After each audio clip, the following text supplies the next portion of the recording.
HSC পরীক্ষার্থীদের কেন্দ্রে মোমবাতি ও দিয়াশলাইট আনার নির্দেশ দিয়ে বিপাকে পড়েছে কলেজ প্রধান কর্তৃপক্ষ। তো চলুন বিস্তারিত সময় জেনে নিই কোথায় ঘটনাটি ঘটেছে। টাঙ্গাইলের এইচএসসি পরীক্ষা কেন্দ্রে পরীক্ষার্থীদের মোমবাতি ও দিয়াশলাইট নিয়ে আনার নির্দেশ দেওয়া হয়েছে।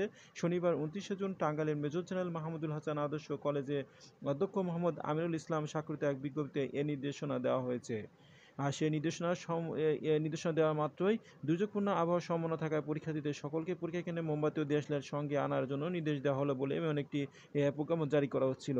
এদিকে কলেজ কর্তৃপক্ষের এমন নোটিশ সামাজিক যোগাযোগ মাধ্যমে মুহূর্তে ভাইরাল হয়ে যায়। এ নিয়ে নানা ধরনের মন্তব্য করেন নেটিজেনরা। পরে বিজ্ঞপ্তিটি ফেসবুক পেজ থেকে ডিলিট করে দেয় কলেজ কর্তৃপক্ষ। এরপরে এ বিষয়ে মেজর জেনারেল মাহমুদুল হাসান আদর্শ কলেজের অধ্যক্ষ মোহাম্মদ আমিনুল ইসলাম গণমাধ্যমকে বলেন, সন্তোষ মাওলানা ভাসানী কলেজের অধ্যক্ষের পরামর্শে নোটিশটি দেওয়া হয়, কিন্তু পরবর্তীতে সেটি ফেসবুকে ভাইরাল হওয়ার পর ডিলিট করা হয়েছে। এই সংবাদটি যে প্রচার হওয়া মাত্রই সামাজিক মাধ্যমে ভাইরাল হয়েছিল।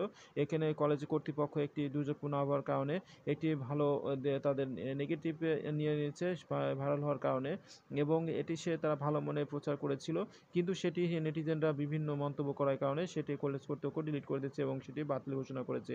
ভালো থাকুন, আল্লাহ হাফেজ।